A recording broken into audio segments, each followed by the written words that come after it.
ол да біздің өзіміздің бастан өткен өміріміздің тағдырымыздың бір көрінісі шеті болып қалады. Ол тарихта да қалады әрине. Әлі тарихта бұның ашылмаған көп сырлары да көп. Келешекте оның барлығы тарихшылар жазып, дұрыстап, дұрыс баға береді деген ойдамыз. Әділдік баға беріледі деген.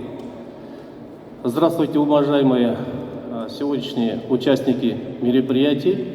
Я от своего имени хотел бы передать в сегодняшний музей медаль, которая подтверждает, что мы на земле, сейчас очень много таких появилось популистов, которые говорят, что мы были оккупантами на земле Афганистана, которые подтверждают, что мы не были оккупантами на этой земле, а были как миротворческая сила.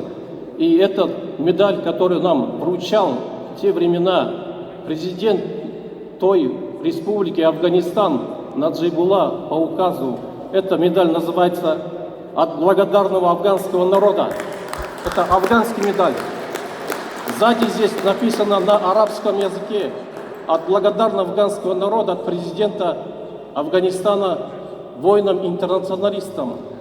Мы хотим, чтобы этот медаль тоже находился в этом музее как доказательство того, что мы получали медаль от президента как благодарного афганского народа. И когда наши солдаты уходили оттуда, афганцы плакали, прощались с нами, знали, что для них предстоит трудные времена. И это вы все видели.